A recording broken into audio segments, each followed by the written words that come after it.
Tidak ada ketaatan pada nazar yang sifatnya maksiat. Kalau ada orang bernazar untuk berbuat maksiat, di antara bentuk kemaksiatan adalah mensyariatkan pada diri yang tidak disyariatkan Allah. Ini maksiat.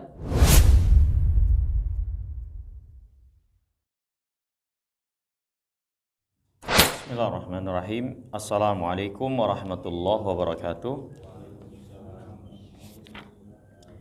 Alhamdulillahi wassalatu wassalamu ala rasulillah wa ala alihi wa ashabihi wa man walah. Asyhadu an la ilaha illallah wahdahu la syarika lah wa asyhadu anna Muhammadan abdu wa rasuluhu la nabiyya ba'dah, amma ba'd. Hadirin yang dimuliakan oleh Allah, alhamdulillah, dengan memuji Allah kita bersyukur atas segala nikmat dan karunia-Nya. Kembali Allah pertemukan di kesempatan malam hari yang berbahagia ini. Salawat dan salam semoga tercurahkan kepada Nabi kita yang mulia Muhammad sallallahu alaihi wasallam beserta para sahabat dan orang yang mengikutinya hingga akhir zaman. Hadirin yang dimuliakan oleh Allah, kembali kita lanjutkan pelajaran kita mempelajari kitab Riyadhus Shalihin, masih dalam bab al-iqtisad fi ta'ah, penjelasan ketaatan sederhana di dalam ketaatan, ya, sederhana dengan tepat di dalam melaksanakan ketaatan. Terakhir kita sampai pada hadis ke 151,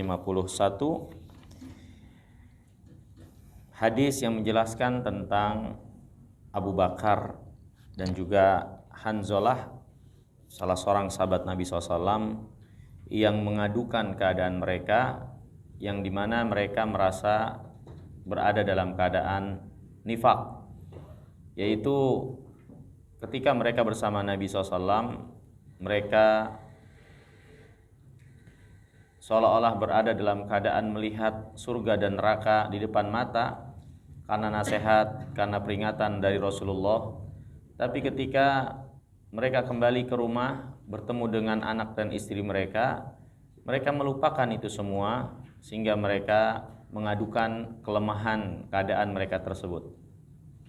Kemudian Nabi yang mulia alaihi wasallam memberikan kabar gembira kalau keadaan seperti itu terus berada pada mereka, itu keadaan bersama dengan Nabi mereka bawa menjadi keadaan ketika mereka bersama keluarga mereka, maka malaikat akan menyalami mereka di kehidupan mereka, di jalan-jalan mereka. Akan tetapi Rasulullah SAW mengatakan segala sesuatunya sesaat-sesaat. Artinya ada saat-saat, ada momen-momen di mana kita berada seperti keadaan atau seorang berada seperti keadaan bersama Nabi yang mulia SAW, seolah-olah melihat surga dan neraka. Tapi ada saat memang kita juga harus memenuhi apa yang menjadi keadaan kita yang lainnya dari berinteraksi dengan manusia, khususnya itu adalah keluarga, yang sedikit banyaknya menjadikan kita agak sedikit melupakan apa yang menjadi keadaan ketika kita mungkin sedang dijelaskan tentang surga dan neraka. Walakin sa'atan, tapi sesaat.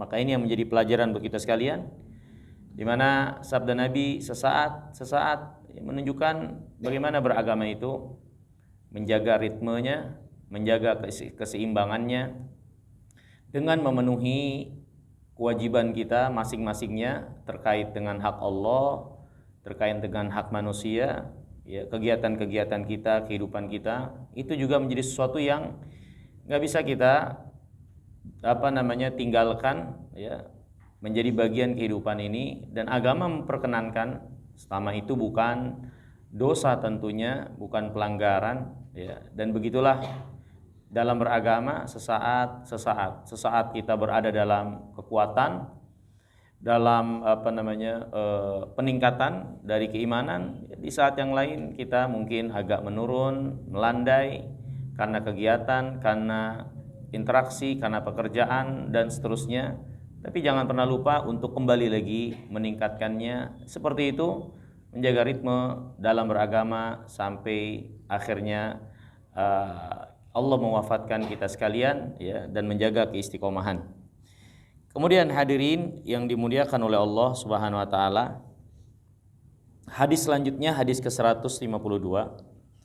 Berkata Imam An-Nawawi rahimahullah, wa an Ibnu Abbasin radhiyallahu taala anhuma, dari Ibnu Abbas semoga Allah meridhai keduanya, dia berkata, bainaman nabiyyu sallallahu alaihi wasallam yakhtubu idza huwa birajulin qa'imin fasa'ala anhu faqalu.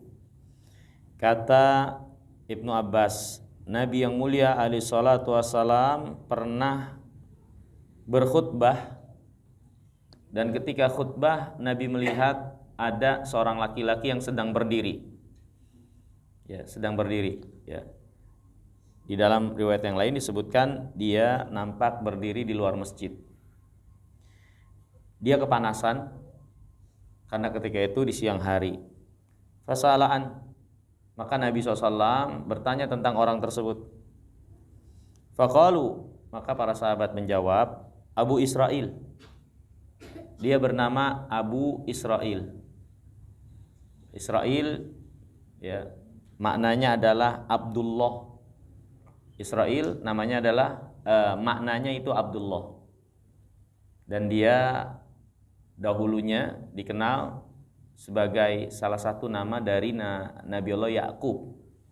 Jadi nama Nabiullah Yakub adalah Israil. Ya, makanya Allah sebutkan tentang di dalam kitabnya banyak menyeru Bani Israil, maksudnya anak keturunan Yakub, sebagai bentuk pendekatan kepada mereka terhadap apa yang Allah ajak mereka kepadanya, untuk mereka taati ajakan tersebut, karena sejatinya mereka keturunan Nabiullah Yakub, seorang nabi yang harusnya taat. Ya. Abu Israil, dia namanya Abu Israil, nadhara an yaquma fi syams. Dia bernazar. Nazar adalah seorang bersumpah untuk melaksanakan sesuatu yang tadinya tidak Allah wajibkan. Mewajibkan sesuatu pada diri yang tadinya tidak diwajibkan, ya. Dia bersumpah untuk berdiri, wala yaqut, dan tidak akan duduk, wala yastadhil, wala yatakallam, dan dia bersumpah juga tidak akan berteduh dan tidak akan ngomong. Wa yasum, dalam keadaan berpuasa.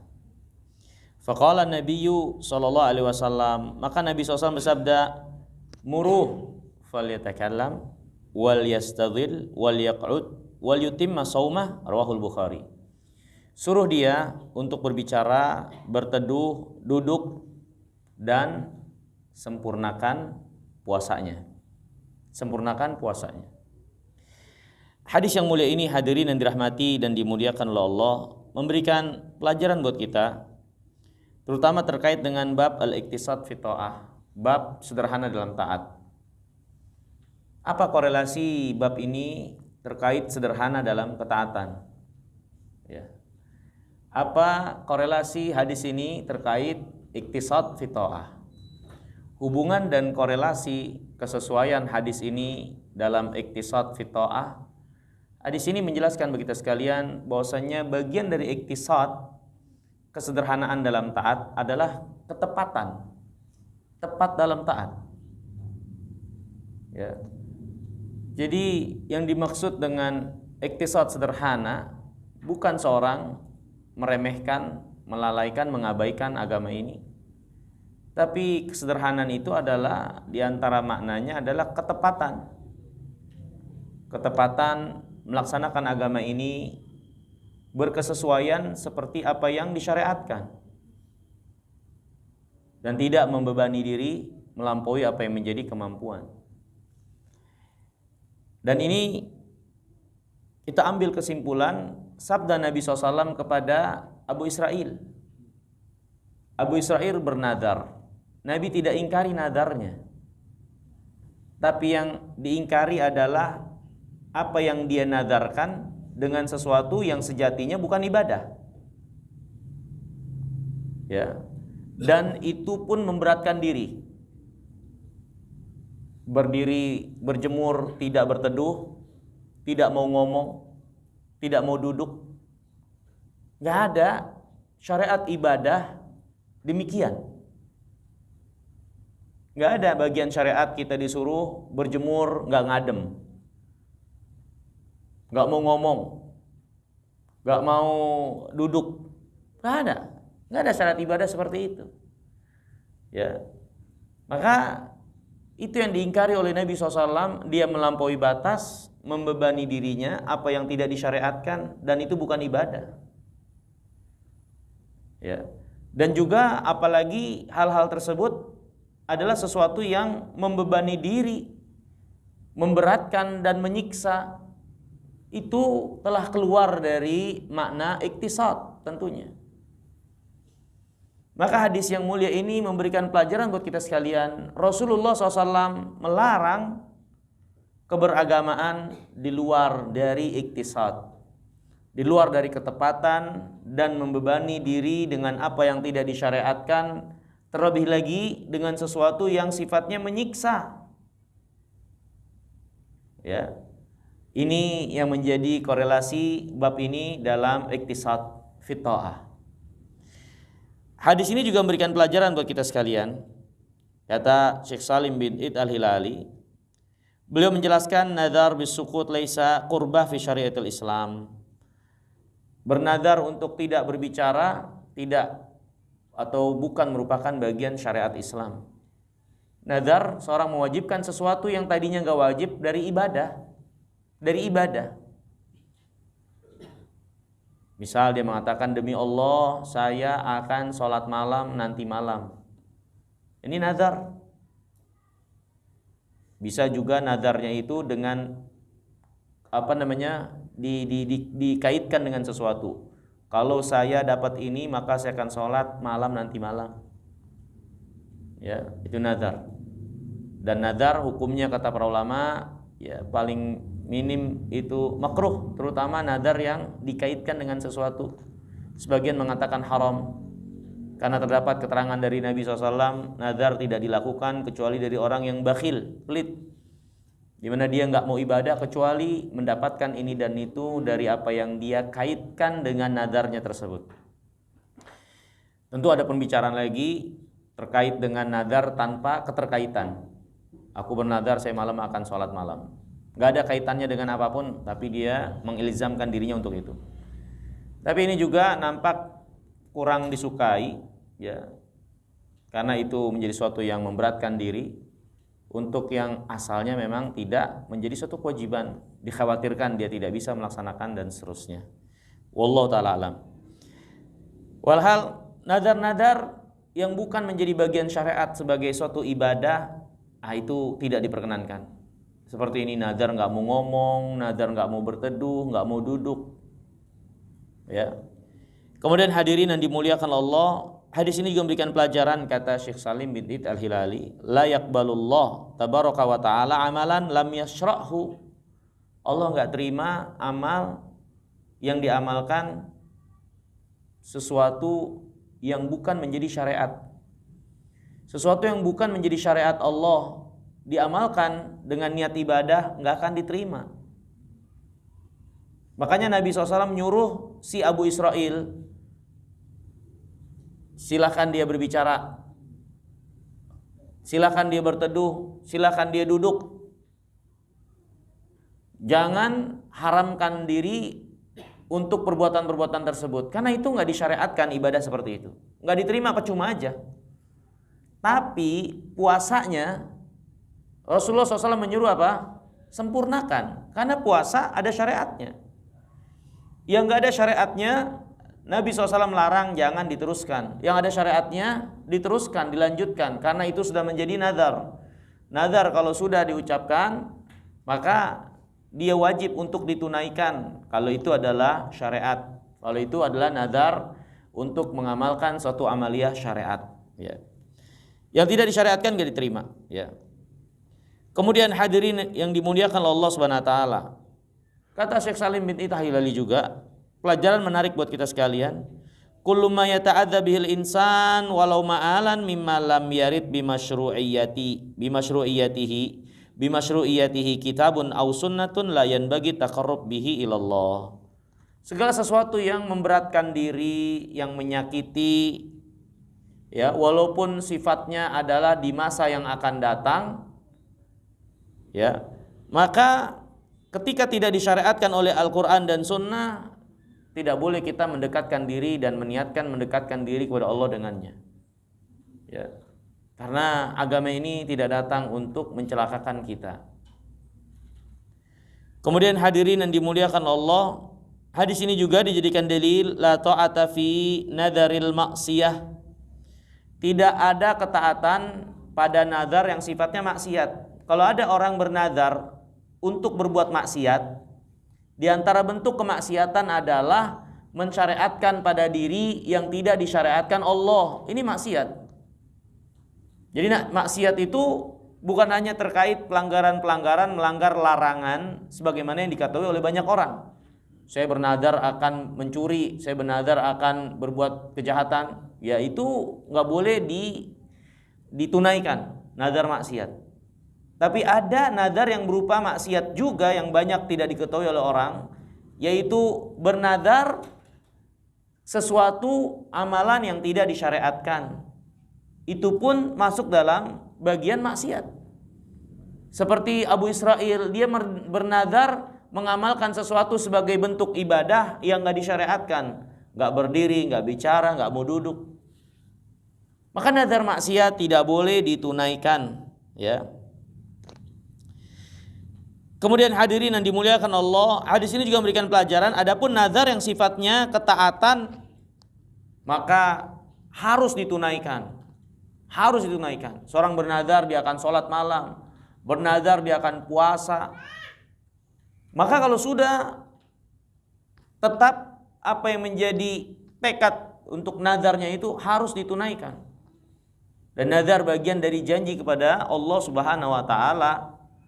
Barang siapa yang tidak menunaikan nazarnya, maka dia terkena hukum membayar kafarat sumpah. Membayar kafarat sumpah, ya.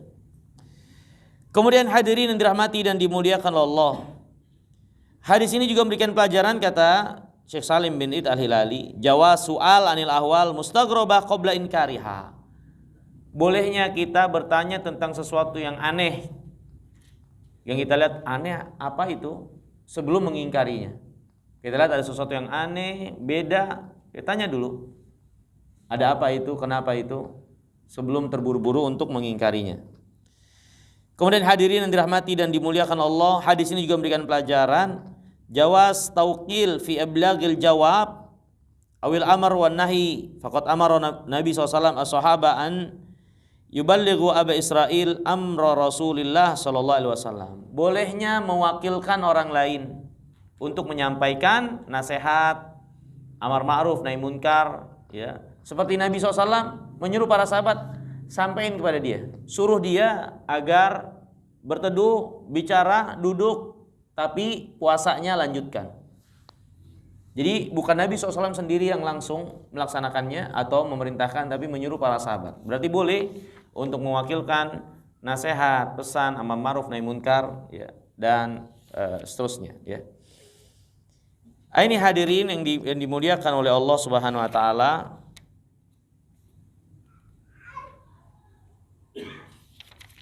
Hadis ini menjadi hadis yang terakhir, ya, yang dibawakan oleh penulis rahimahullah dalam bab al-iqtisad fi ta'ah. Sederhana di dalam ketaatan, ya. Kemudian bab selanjutnya bab al-muhafadzah alal a'mal. Bab penjelasan menjaga amal, ya. Hadirin yang dimuliakan Allah, lihat, kita perhatikan bagaimana ini yang belum kita baca ini, ya. Ini belum kita baca nih hadisnya kalau nggak salah, ya. Hadis Salman, ya. Makanya saya kayaknya ada yang kurang. Ya, itu hadis Salman. Ya, kita baca dulu ini sebelum kita masuk bab selanjutnya. Hadis ke-149. Berkata Imam Nawawi rahimahullah, wa an Abi Juhaifah Wahab ibn Abdullah. Abi Juhaifah Wahab ibn Abdullah radhiyallahu ta'ala an, dia berkata, akhan Nabiyyu sallallahu baina Salman wa Abi Darda. Nabi SAW pernah mempersaudarakan antara Salman dan Abu Darda. Sebagaimana kita ketahui dalam sejarah, Nabi SAW membangun peradaban Islam, membangun kaum muslimin, membangun agama ini. Di antara pondasi yang beliau bangun di atasnya kaum muslimin adalah apa? Ikatan persaudaraan. Ikatan persaudaraan. Terutama mempersaudarakan antara orang-orang muhajirin dengan orang ansor. Orang-orang yang gak punya dengan orang yang punya. Sehingga terjadi saling menolong, ya, saling kebersamaan dalam membantu. Ini Nabi yang mulia SAW dalam membangun agama ini. Beliau SAW mempersaudarakan kaum muslimin. Nah, para ulama mengatakan, apakah boleh untuk kita lakukan sepeninggal Nabi SAW mempersaudarakan secara khusus? Ya, kita secara umum saudara. Sejak zaman Nabi SAW juga kaum muslimin bersaudara secara umum. Tapi yang dimaksud adalah mempersaudarakan secara khusus. Kamu saudara saya ya. Seperti itu. Nah, sebagian para ulama mengatakan mungkin saja untuk dilakukan, tapi hendaknya yang melakukannya itu adalah seorang pemimpin yang melihat keadaan masyarakat, ya, keadaan yang dipimpinnya. Ini ada orang kaya, ada orang miskin, kasihan orang miskin. Udah persaudarakan dengan orang kaya. Biar orang kaya punya perhatian buat orang miskin itu secara khusus mencukupi kebutuhan. Kalau memang kebutuhan ada keadaan seperti itu, nggak ada masalah bagi pemangku pemerintahan untuk melakukan demikian. Sehingga terjadi keseimbangan, sehingga terjadi tolong menolong, dan semakin terikat lagi persaudaraan, walaupun bukan saudara darah. Sebagian lagi mengatakan para ulama nggak perlu hal tersebut, karena kita sudah dipersaudarakan dengan Islam secara umum, dan juga secara khusus ada persaudaraan di dalam Islam yang diperkuat lagi dengan persaudaraan darah. Maka masing-masing hendaklah memperhatikan ikatan persaudaraan yang telah diikat oleh Islam ini, sehingga nggak perlu lagi ikatan secara khusus seperti itu. Wallahu ta'ala alam. Walhasil realitanya pada zaman Nabi SAW, Nabi yang mulia SAW pernah mempersaudarakan di antara para sahabat. Di antara yang dipersaudarakan itu adalah Salman, dan Salman kita tahu orang Persia, nggak memiliki sanak saudara kerabat di kota Madinah. Bahkan sampainya dia di kota Madinah pun sampai dia sebagai seorang budak. Ya, karena kisah Salman ma'ruf bagi kita sekalian.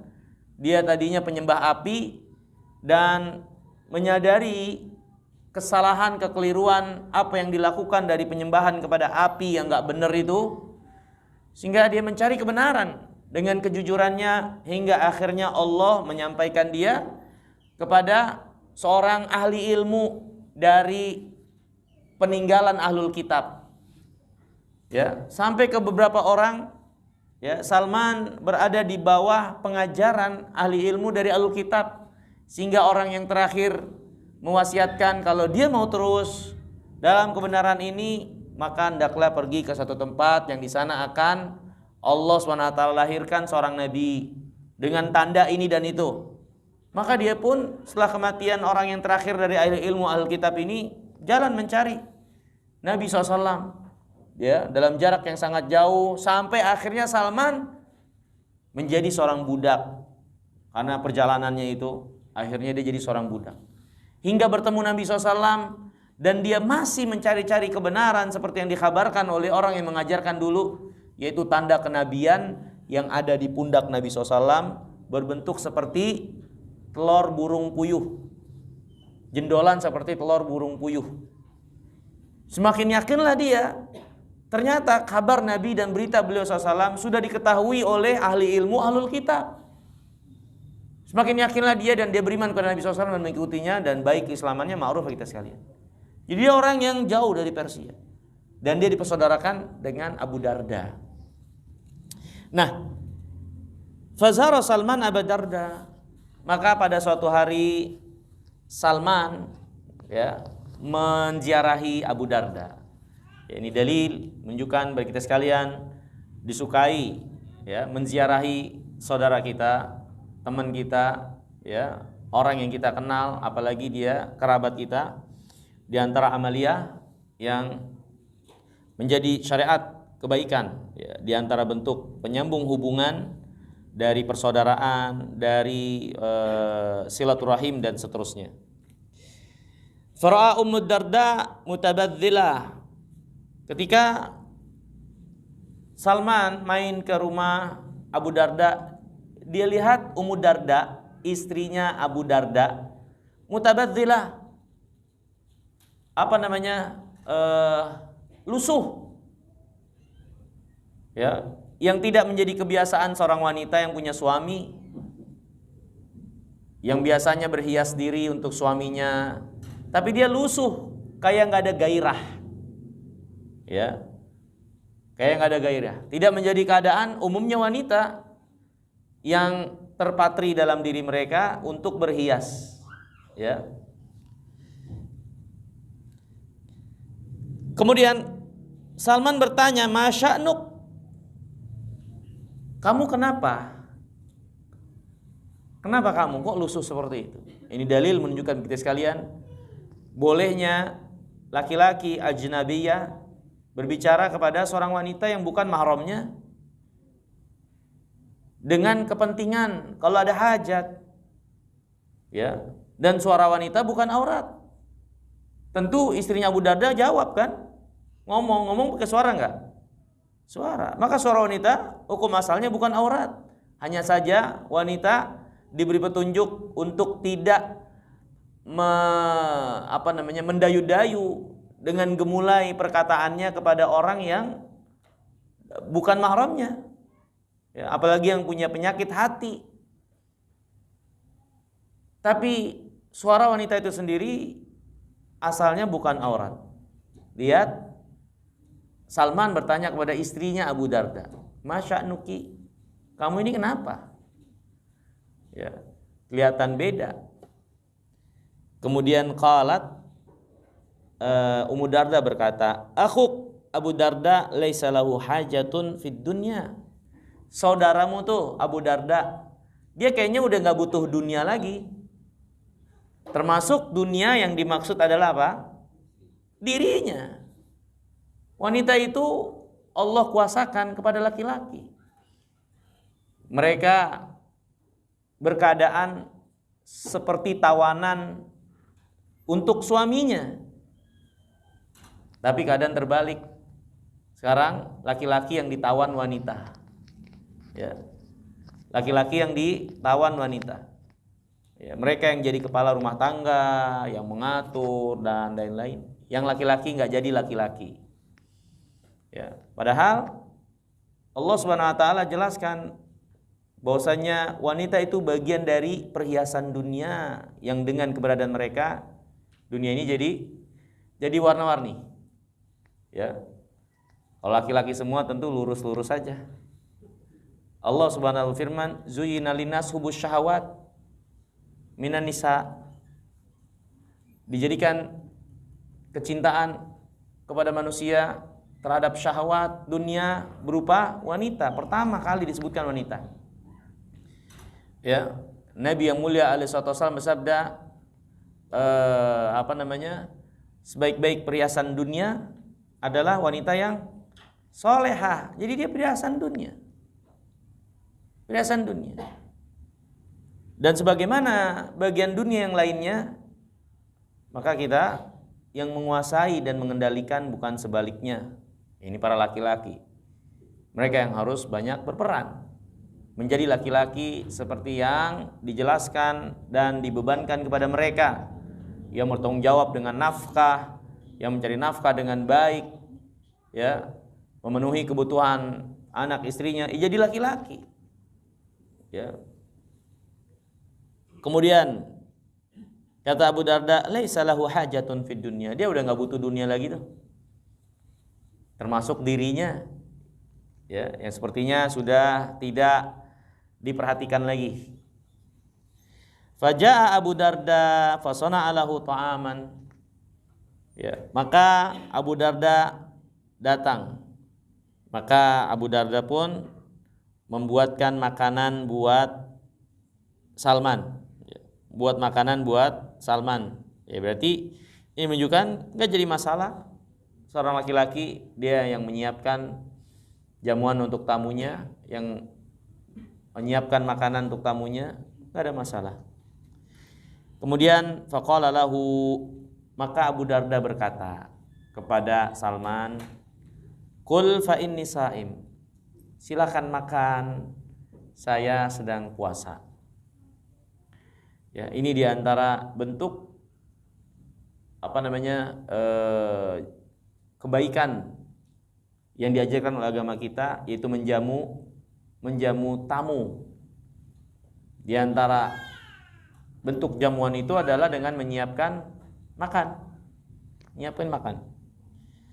Makanlah, sesungguhnya aku lagi puasa. Ya. Sesungguhnya aku lagi puasa. Dia nggak mau membatalkan puasanya. Ya. Qala, maka Salman berkata, tentu yang dimaksud puasa sunat. Ma'ana biaqilin hatta ta'kula. Saya nggak mau makan, saya nggak bakal makan sampai kamu ikut makan. Saya nggak bakal makan sampai kamu juga ikut makan. Ya, saya nggak bakal makan sampai kamu juga ikut makan. Ya. Ini hadirin yang dirahmati dan dimuliakan oleh Allah Subhanahu Wa Taala. Nanti kita ambil pelajaran dari tentang perkataan Salman ini yang meminta Abu Darda untuk buka puasa dan makan bersama. Falamma kana al-lail, dan ketika di waktu malam, jadi Salman nampak dia menginap di rumah Abu Darda ini. Ya, di antara bentuk menjamu tamu adalah mempersilahkan mereka untuk menginap. Falamma kana al-lail, di waktu malam, zahaba Abu Darda yaqum. Abu Darda hendak melaksanakan salat malam. Faqala lahu, maka Salman berkata, "Nam, tidur dulu, tidur." Ya, dia mau langsung salat aja. Tidur, ya. Fanama, akhirnya Abu Darda pun tidur. Tsumma dhahaba yaqum, kemudian setelah tertidur dia bangun dan hendak melaksanakan salat. Salman berkata lagi, "Nam, tidur sudah. Tidur lagi sana." Ya, akhirnya Abu Darda pun tidur lagi. Falamma kana min akhiril lail qala Salman. Di penghujung malam baru Salman berkata, "Kumil'an, ayo sekarang kita laksanakan sholat." Ya. Jadi nyuruh tidur bukan berarti bablas, nggak sholat sama sekali. Tapi nanti ada waktunya untuk tetap melaksanakan sholat. Kumil'an wa shallaya jami'an. Keduanya pun sholat bersama. Faqala lahu Salman, kemudian Salman berkata kepada Abu Darda, nampak selesai sholat, ya. Salman berkata menasehati Abu Darda, "Inna li rabbika 'alaika haqqan." Rabbmu Allah punya hak atasmu untuk kau beribadah, mendekatkan kepadanya, mengingatnya. Allah punya hak untuk kita konsentrasi fokus beribadah, mendekatkan diri kepadanya. Wa inna li nafsika 'alaika haqqan. Tapi dirimu juga, dirimu punya hak dari tidur, istirahat, makan. Dirimu juga punya hak. Yang itu juga nggak boleh diabaikan. Ya. Wali ahlika 'alaika haqqan. Keluargamu punya hak. Maka keluarga juga nggak boleh diabaikan. Dengan alasan menunaikan ini dan itu, kemudian mengabaikan keluarga, ini pun nggak benar. Ya, seorang laki-laki terutama yang memiliki banyak beban kewajiban di pundaknya, dia harus bisa bagaimana memenuhi masing-masing kewajiban tersebut tanpa mengabaikan, melalaikan yang lainnya. Ya, itu yang harus diusahakan tentunya. Kemudian kata Salman, fa'ati kulladzi haqqin haqqo. Maka tunaikan masing-masing hak dari kewajiban itu dengan baik semuanya. Hak Allah tunaikan, ada saatnya hak menunaikan hak keluarga, ada saatnya bagian diri kita. Dan itu semua tidak saling bertentangan. Ada waktunya, ada saatnya. Ya, nggak boleh dengan alasan untuk menunaikan hak yang satu, kemudian kita mengabaikan dan menyia-nyiakan hak yang lainnya. Nggak boleh, nggak benar. Tapi semuanya diusahakan untuk diakomodir. Ya. Kemudian fa'atan nabiyya sallallahu alaihi wasallam fadzakara dzalika lah. Maka Abu Darda nampak mendatangi Nabi SAW dan menceritakan apa yang dikatakan oleh Salman.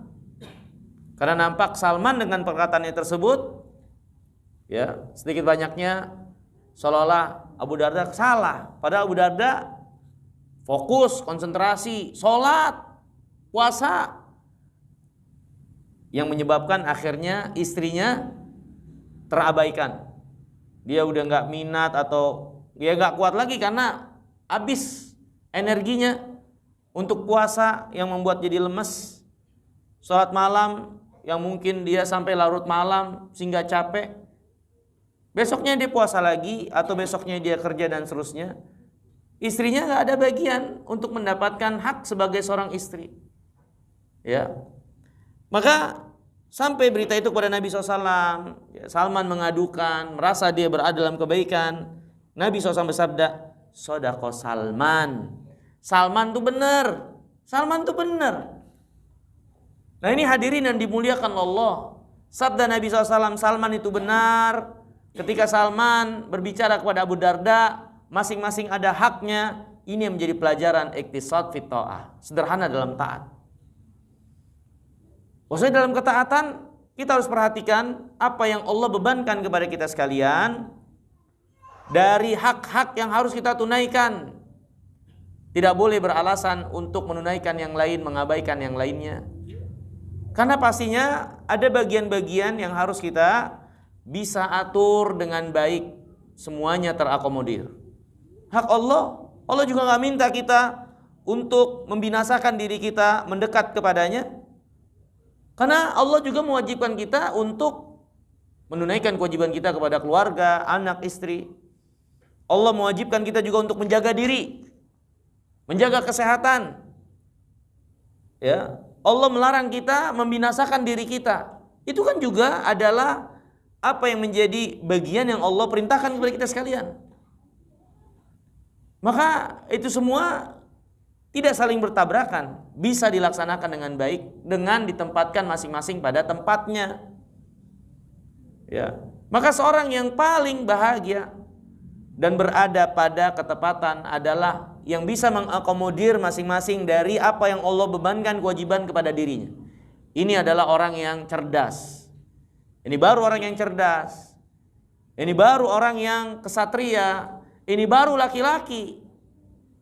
Ketika dia melaksanakan sesuatu dengan tidak mengabaikan yang lainnya yang menjadi kewajiban untuk dia tunaikan. Ya. Ini hadirin yang dimuliakan oleh Allah Subhanahu wa taala. Kesesuaian hadis ini dengan al-iktisad, ya.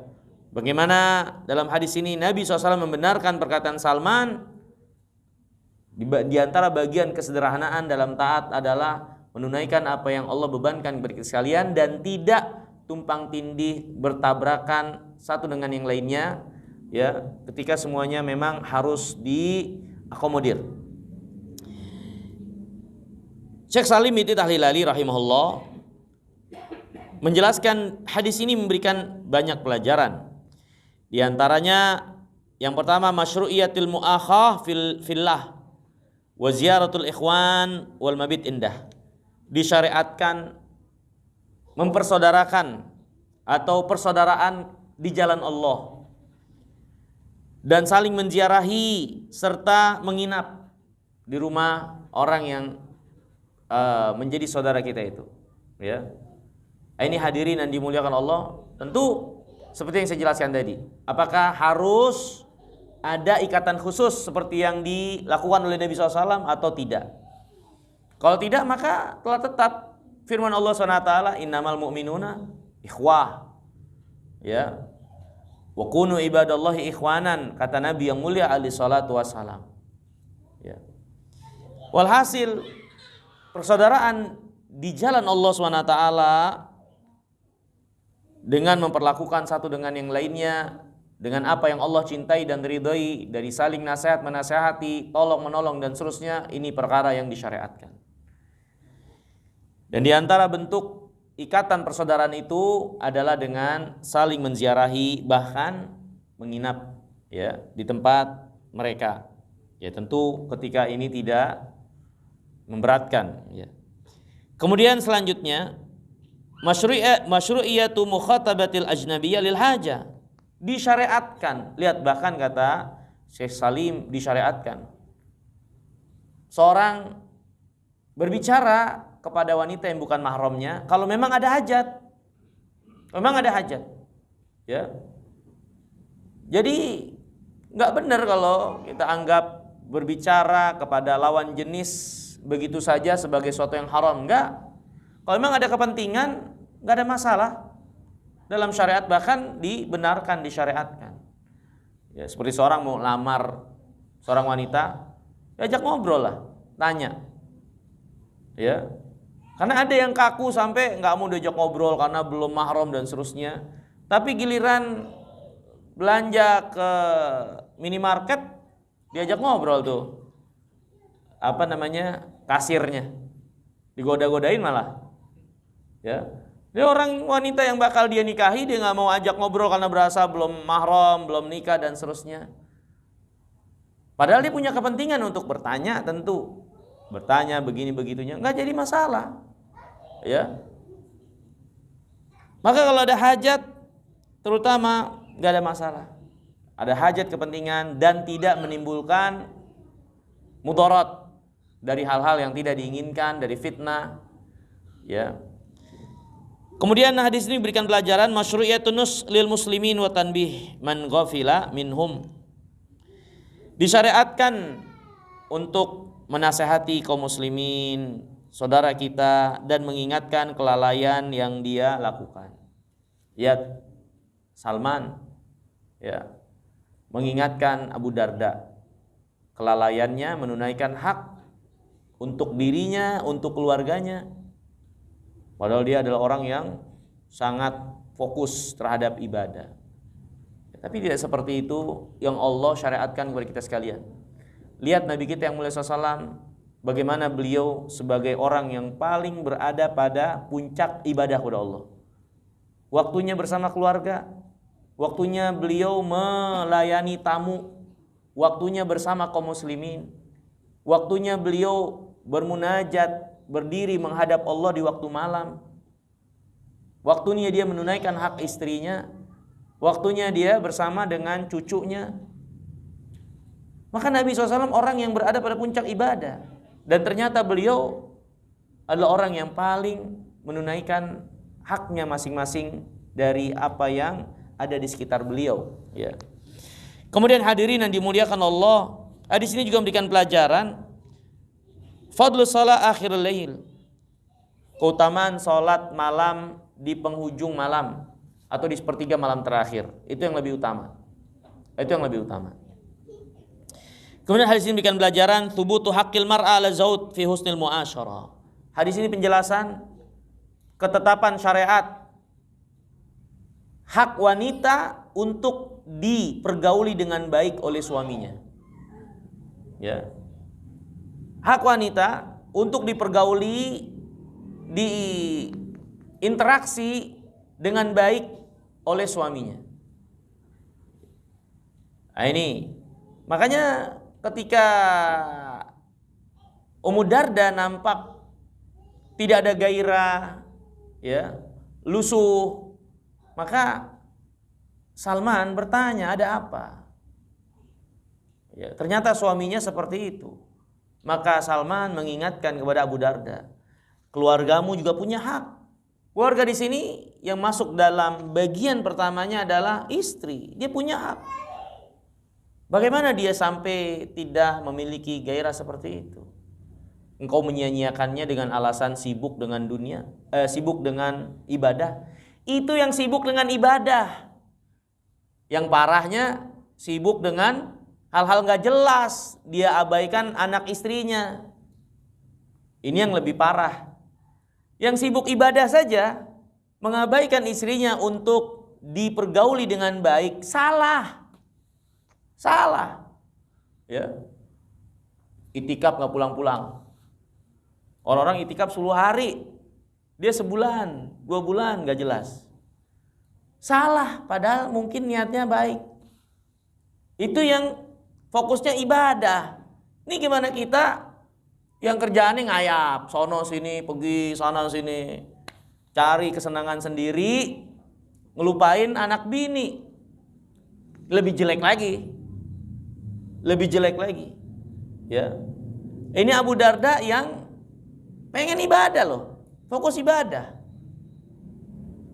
Umar radhiyallahu ta'ala pernah bertanya kepada salah seorang utusan dia, tentara-tentaranya, ya, atau kepada keluarga yang ditinggalkan, berapa lama para istri itu kira-kira kuat untuk ditinggalkan oleh suaminya? Ya kira-kira 4 bulan lah. Kalau udah lewat 4 bulan mereka biasanya udah resah. Maka setelah mengetahui hal itu, Umar menggilir tentaranya, 4 bulan pulang, istrinya ditunaikan haknya. Seperti itu Umar, sampai memperhatikan walaupun itu tentaranya untuk tugas fisabilillah, istri yang ditinggalkan juga nggak boleh disia-siakan. Maka Umar mengatur, menggilir, balik, ada waktunya pulang.